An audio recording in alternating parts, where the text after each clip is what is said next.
జై శ్రీమన్నారాయణ. నేను మీ icon astrologer Gattupalli Suresh Babu.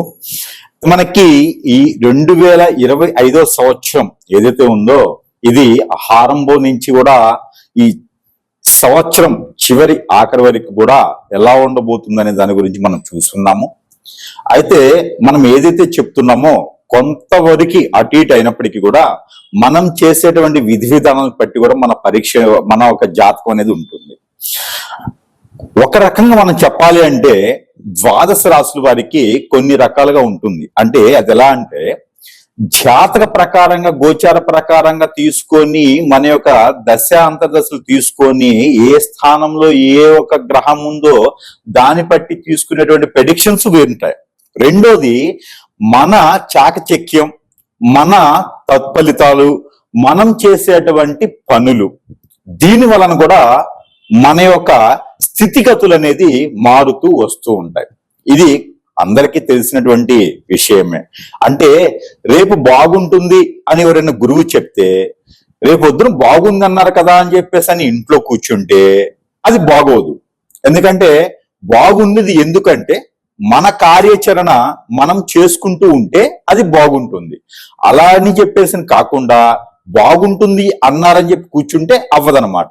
అందుకని మనం చేసేటువంటి పనుల్లో ఆటంకాలు వచ్చినా, ఎదురితలైనా, ఏదైనా విఘ్నాలు వచ్చినా కూడా వాటికి అధిగమించి వాటికి పరిహార నిమిత్తంగా ఏదైనా చేసుకొని ముందుకు వెళుతూ ఉంటే మన కార్యాచరణ బాగుంటుంది. మనం అనుకున్నట్టుగా గురువు చెప్పినట్టుగా కొనసాగుతూ ఉంది. కాబట్టి ఈ 2025 సంవత్సరం అందరికీ కూడా సుసంకారంగా ఉంది, అందరికి కూడా బహువిధంగానే ఉంది, అందరికి కూడా చాలా బాగా ఉంటుంది. కాబట్టి అలానే 2026 సంవత్సరం ఎలా ఉండబోతుంది, ఎప్పుడైనా మనకి ఎలా ఉంటుందంటే మన పెద్దవాళ్ళు చెప్తారు ఏంటంటే ఎప్పుడైనా సరే ముందు వచ్చే కాలానికి మనము ఆలోచింపదగిలితే దానికి తగినటువంటి జాగ్రత్తలు తీసుకునే దానికి అనుకూలంగా ఉంటుంది.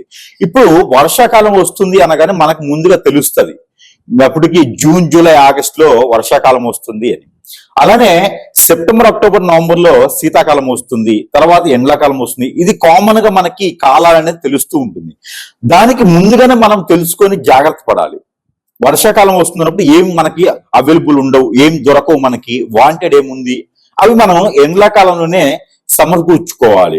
అలానే మనకి ముందుగానే విషయాలు మనకి నెక్స్ట్ వచ్చే సంవత్సరం ఇలా ఉంటుంది అని తెలుసుకోవడంతో తీసుకోవాల్సినటువంటి జాగ్రత్తలు మనం తీసుకోవడానికి అనుకూలంగా ఉంటుంది. కాబట్టి ముందుగానే మనం ప్రెడిక్షన్స్ తెలుసుకున్నాం అనుకోండి, అప్పుడు మనలో ఏమన్నా సాధించాలా, సంపాదించాలా, ఇంతవరకు సరిపోతుందా, ఎలాంటి ప్రికాషన్స్ జాగ్రత్తలు తీసుకోవడం వలన మనం ముందుకు ఎదగలుగుతాం అనేది మనకు ఒక ఆలోచన ఉంటుంది.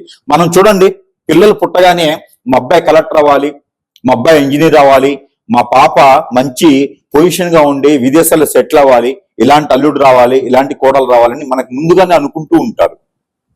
అలాంటి ముందుగా అనుకుంటాం. కాబట్టి అలానే వచ్చేటువంటి సంవత్సరం 2026 సంవత్సరం కూడా మనం ఎలా ఉండాలి, కొత్త నడవడికి ఏంటి, కొత్త వరవడి ఏంటి, మనం ఏం సాధించాం, ఈ సంవత్సరంలో ఏం సాధించాం, నెక్స్ట్ ఇయర్ ఏం సాధించబోతున్నాం అనే దాని గురించి ఒక్కసారి మనం పరిశీలన చేసుకున్నట్టయితే కనుక మనం ఒక్కసారి ద్వాదశ రాశుల్లో అసలు ఎలాంటి గ్రహాలు మారుతున్నాయి, వీటి యొక్క స్థితిగతులు ఏంటి, మనం ఎలా ముందుకు వెళ్తే మనం అనుకున్నటువంటి జీవితానికి సక్రమంగా మనం ముందుకు వెళ్ళగలుగుతాం అనేది ఒకసారి మనం పరిశీలన చేసుకుందాం. ద్వాదశ రాశుల్లో ఒకటి కుంభరాశి. ఈ కుంభరాశి వారికి ప్రతి సంవత్సరం ఉన్నట్లుగానే ఉంటుంది 2026 సంవత్సరం కూడా. ఎట్లా అంటారా, ఈ 2026 సంవత్సరంలో అంటే ఎవరికి ఏ రాశిలో ఎట్లా మారినా మన స్థితిగతులు మారాలి అంటే మనం చేసేటువంటి పని, మన ఆలోచన, మన విధానం, మన విధేయత, మన శ్రేయోభిలాషులు, మన స్నేహితులు ఎవరైతే మనం మంచి కోరుతారో మనం వారి మంచి కోరుతామో అదే విధంగా మనం ఉంటాం. కాబట్టి ఈ కుంభరాశి వారికి ఎందుకు ఇలా ఉంది అనుకుంటారేమో, కుంభరాశి వారు స్వతహాగా మంచివారు కదా. కాబట్టి ఈ కుంభరాశి వారి అందరికీ కూడా మంచి జరుగుతుంది. వారికి కష్టపడేటువంటి స్వభావం, ఎన్నిసార్లు కింద పడ్డా లేసేటువంటి ఆలోచన, తత్వము, ధైర్యము అన్నీ ఉంటాయి. అంటే మొండి వాళ్ళకి గ్రహాలు కూడా ఏం చేయమంటారు కదా, అలానే ఏ గ్రహం ఏ స్థానంలో ఉన్నా ఏ గ్రహం ఏ స్థాయిలో ఉన్నా కూడా ఈ ఒక కుంభరాశి వారి యొక్క అదృష్టం ఏంటంటే కష్టపడే తత్వము, ఒకరి మీద నమ్మకం లేకపోవటము, ఒకరిని మంచి అనుకోవటము, చెడు చేయాలనే తత్వం వాళ్ళు లేకపోవటం, ఇవన్నీ వారి ఆలోచనలు. కాబట్టి కుంభరాశి వారికి ఏ సంవత్సరం బాగాలేకపోయినా, గాలి వానలు వచ్చినా, తుఫాన్లు వచ్చినా, గ్రహాలు ఎన్ని వచ్చినా, గ్రహణాలు ఎన్ని వచ్చినా, ఒడిదుడుకులు ఎన్ని వచ్చినా కూడా ఎదుర్కొని మళ్ళీ నిలబడేటువంటి స్టాచ్యూ లాగా ఉండేటువంటి తత్వం కుంభరాశిలో ఉంటుంది. కాబట్టి వారికి ఎలాంటి గ్రహస్థితి ఎటువైపు వచ్చినా కూడా ఇబ్బంది లేదు. అయితే ఇప్పుడున్న గ్రహస్థితి ఈ యొక్క సంవత్సరం మొత్తం కూడా శని భగవానుడు 2వ స్థానంలో, అలానే 5వ స్థానంలో గురువు, 6వ స్థానంలో కేతు అయితే కొనసాగుతూ ఉంటారు. దానితో పాటు వీరందరికీ కూడా ఈ యొక్క పెళ్లిళ్ళు అయ్యేటువంటి యోగం అయితే ఈ సంవత్సరం కూడా పెద్దగా కనబడట్లా. బలవంతంగా ఏదైనా బద్ధకంగా ఇంకేదైనా మొండిగా పెళ్లి చేస్తే అవుతుంది తప్పితే, లేకుంటే పెళ్లి అయ్యేటువంటి యోగం అయితే ఈ సంవత్సరం కుంభరాశి వాళ్ళకైతే కనబడట్లా. దీనివల్ల ఒక మంచి మేలే ఉందండి. దీనివల్ల మీరు అనుకున్నటువంటి కార్యక్రమాలు, మీరు అనుకున్న గోల్స్ రీచ్ అయ్యేదానికైతే అవకాశాలు మెండుగా ఉన్నాయి. అవి ఎప్పుడంటారేమో, మీరు విదేశాలకు వెళ్ళాలనుకున్నా, ఏదైనా రంగంలో రాణించాలనుకున్నా, రాజకీయ రంగంలో వెళ్ళాలనుకున్నా, మీరు ఏదన్నా స్థాపించాలనుకున్నా, దాని అన్నింటిలో కల్లా మీకు హాస్పిటల్స్ రంగం, డాక్టర్ అవ్వేదానికి, మెడికల్ టెక్నీషియన్ కానీ, మెడికల్ రంగాల్లో వారికి, అలానే డయాగ్నోస్టిక్స్ వారికి, ఇలాంటి డాక్టర్స్ అవ్వాలని, ఇలాంటి ఫీల్డ్ లో ఉన్నవారి ఆయుర్వేదిక్ కానీ, ఇలా జ్యోతిష్యులు అవ్వాలనుకున్న వారికి, ఇలా మంత్రగాళ్ళకి, ఆ సాధువులకి, సంఘ ఉద్యోగులకి, సంఘాన్ని పోషించే వాళ్ళకి, ఇలాంటి 10 మందికి మంచి కోరే వారికి, లీడర్షిప్ ఉన్న వారికి, అన్ని రంగాల వారికి చేయూతనిచ్చేయడానికి అవకాశాలు మెండుగా ఏర్పడుతూ ఉన్నాయి. అందులోనూ ఈ కుంభరాశి వారికి ఎప్పుడు కలిసి వస్తుంది, ఏ మాసం బాగుంటుంది అనుకుంటే గనక, ముఖ్యంగా ఈ యొక్క కుంభరాశి వారికి జనవరి, ఏప్రిల్, జూలై, అలానే సెప్టెంబర్, నవంబర్, ఈ 4-5 మాసాలైతే వీరికి అద్భుతంగా కలిసి వస్తుంది.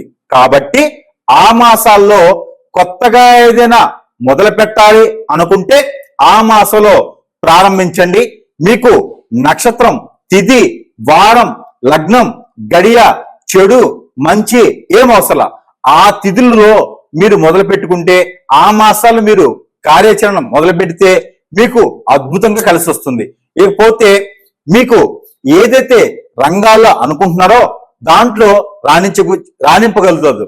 కానీ విదేశీయానం కూడా మీకు, విదేశీయానం వెళ్ళడానికి అయితే ప్రయత్నం నవంబర్, డిసెంబర్లో అయితే అవుతుంది. కాబట్టి ప్రయత్నం అయితే మీరు ఏప్రిల్, మే, జూన్ మాసాల్లో చేయండి.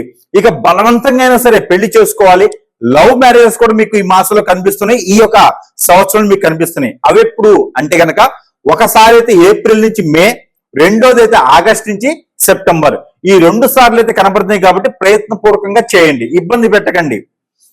ఇబ్బంది అసలు పెట్టద్దు ప్రేమించిన వాళ్ళని. కాకపోతే ప్రేమించే వాళ్ళు కాబట్టి ప్రయత్నపూర్వకంగా ఇంట్లో కూడా నొప్పించేటువంటి ప్రయత్నం చేయండి. లేదంటే లైట్ తీసుకొని వేరే మ్యారేజ్ చేసుకోండి, అంతేగాని నొప్పించొద్దు ఎవరిని. గురువు గారు చెప్పారు కానీ అసలు చేయకండి. కానీ కలిసి వచ్చిన కాలం మాత్రమే చెప్తా. కానీ మీకు ఇలా గురువు గారు చెప్పింది కాకుండా ఇంకా ఏదైనా ఇబ్బందులు ఉన్నాయా, మీకు ఏది చెప్పినా ముందుకు వెళ్ళట్లేదా, కానీ మంచి వాళ్ళకి అన్ని రకాల చెడులు జరుగుతాయి, మూలిగెత్తిన తాటిగా పడుతుంది అన్నట్టుగా. కాబట్టి మీరందరూ కూడా ఇంకా అష్టదిబ్బందులో ఉన్నాను, ఏ పని చేసినా ముందుకు వెళ్ళలేకపోతుంది, నాకు కోట్ల డబ్బు ఉంది తినలేకపోతున్నాను, నేను కష్టపడగలుగుతాను కష్టపడలేకపోతున్నాను, నేను పని చేస్తాను పని దొరకట్లేదు, ఇలా ఎవరైనా బాధపడుతున్నారా? వారికి గ్రహాల పరంగా, గ్రహరీత్యా, నక్షత్ర పరంగా, గోచార ప్రకారంగా కాదు, గురువు గారు చెప్పింది జరగట్లేదంటే మీకు ఎవరో మీ చుట్టుపక్కల ఉండేవారు, మీ విషయాలు తెలిసిన వారు ఏదైనా మీ మీద చెడు ప్రయోగం చేస్తుంటారు, మీరు ఎదుగుదల తట్టుకోలేక. కాబట్టి అవి మీకు తెలియదు. కాబట్టి మీకు సమీప దూరంలో ఉన్నటువంటి గురువు గారి దగ్గరికి వెళ్తే వారు మీకు పరిష్కార మార్గం అనేది ఖచ్చితంగా చూపిస్తారు. లేదు చిన్నగా జరిగినాయి, మా మీద చిన్న ప్రయోగాలు జరిగినాయి, దానివల్ల అశాంతి లేదు, ప్రశాంతత ఉండట్లేదు, అలానే నిద్ర పట్టట్లేదు, చిరాకు ఉంటుంది, మాకేం అర్థం కావట్లేదు అంటే చివరిలో ఒక పరిహారం ఉన్నదే, ఆ పరిహారం మీరు రెగ్యులర్ గా చేసుకుంటూ ఉంటే కొంతమేర మీకు జరిగినటువంటి అశుభ దృష్టి కూడా తొలగిపోయేసి అదృష్టవంతులయ్యేదానికి అవకాశం ఉంది. కాబట్టి ఆ మేర ప్రయత్నం చేసుకోండి. ఈ పరిహారం చేసుకుని 2026 సంవత్సరంలో అతి పెద్ద వాళ్ళందరిలో కూడా కుంభరాశి వారు కూడా సాధించేందుకు ముందుకుండాలి. ప్రోత్సహించుకునే దానికి చాలా మంది ఉన్నారు కాబట్టి ఆ మేర ప్రయత్నం చేయండి, అదృష్టవంతులవ్వండి. మనకి ఈ రాశి వారి కనుక ఇలాంటి పరిహారం ప్రతి మాసంలో అయినా ప్రతి 3 మాసాలకు ఒక్కసారైనా సరే చేసుకోగలిగితే ఖచ్చితంగా వారి జీవితంలో మార్పు లేకపోయినా మరీ దీనస్థితికి వెళ్ళి మరీ దారిద్ర రేఖ కన్నా తక్కువగా ఉంటుంది అనుకొని మరీ అష్టదిగ్బంధంలో ఉండేసి లేకుండా మన పని మనం చేసుకునే దానికైతే అనుకూలంగా ఉండేటువంటి పరిస్థితులు అయితే ఖచ్చితంగా మనకి ఏర్పడతాయి. దాంట్లో ఒకటి ఈ పరిహారం ఖచ్చితంగా మీకు ఉపయోగపడుతుంది. ఈ రాశి వారు చేసుకోవాల్సిన పరిహారం ఏంటంటే ఆవు పాలు కానీ గేదె పాలు కానీ తీసుకోండి. అంటే మేము ప్రతిరోజు పాలు తాగుతాం కదా అనుకుంటే కాదు. ఈ ఆవు పాలు గేదె పాలు తీసుకొని అవి కాచి చల్లార్చండి. ఈ చల్లార్చినటువంటి పాలల్లో కుంకుమ పువ్వు వేయాలి. పట్టిక బెల్లం కానీ తేనె కానీ బెల్లం కానీ వేయాలి. అలానే దానిలో ఈ గులాబీ రేకులు ఉంటాయి. రేకులు అంటే మనకి ఇళ్లపైన వేసుకున్నటువంటి రేకులు కాదు, గులాబీ రేఖలు. అంటే గులాబీ పువ్వు ఉంటుంది కదా, దాన్ని ఇలాగా ఒలిస్తే రేఖలు వస్తాయి. ఆ గులాబీ రేఖలు కూడా దాంట్లో ఆ పాలల్లో వేసేయాలి.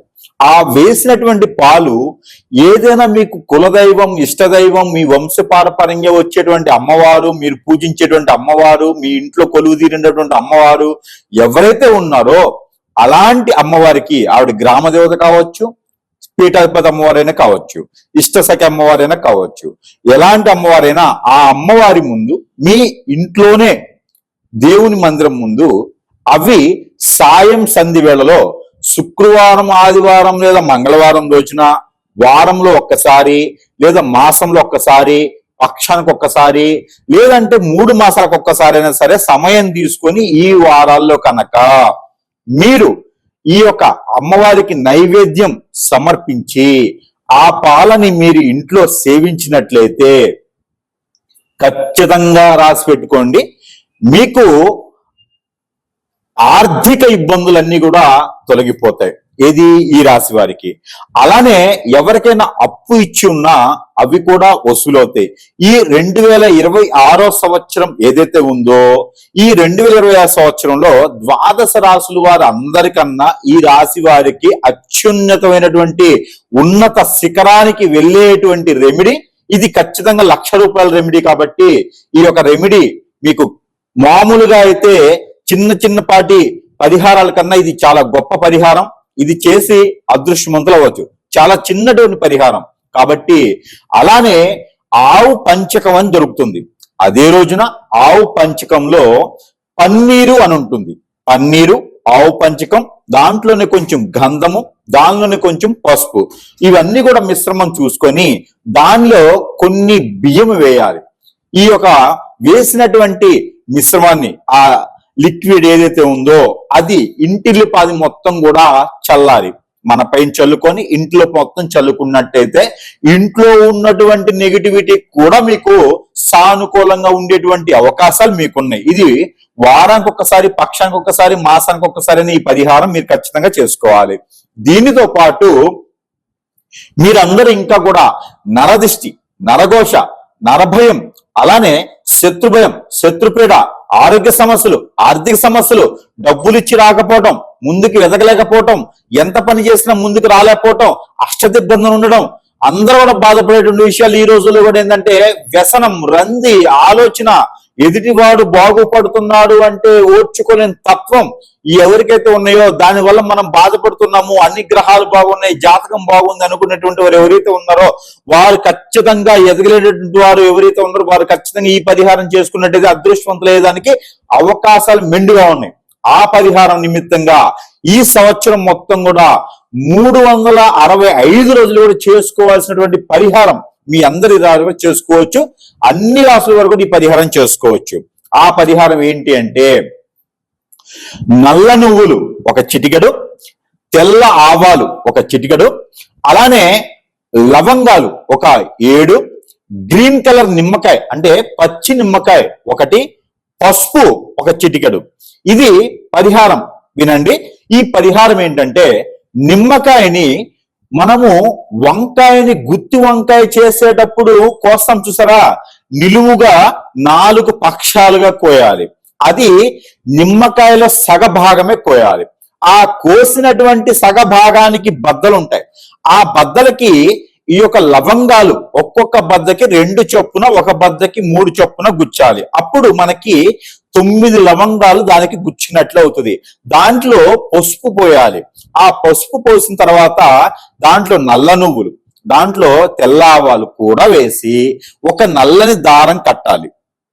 అది మళ్ళీ కట్టేసాలి, నల్ల దారం కట్టేసిన తర్వాత ఇది ప్రతి మంగళ శనివారాలు చేసుకుంటే మీకు జరిగినటువంటి నెగిటివిటీ, చేతబడి, హిప్నాటిజం, బ్లాక్ మ్యాజిక్, వశీకరణం, బాగలముక్కి, భానుమతి, యక్షిని, మోహిని ఎలాంటి విద్య మీ మీద ప్రయోగం చేసినా అవన్నీ కూడా సమకుపాలుగా విడిపోతూ ఆ ఒక విద్య చేసినటువంటి వారికి తగులుతూ మీకున్నటువంటి జ్ఞానాన్ని ఉపయోగించుకొని ఈ పరిహారం అయితే ఖచ్చితంగా చేసుకోవాలి ప్రతి ఒక్కరు కూడా.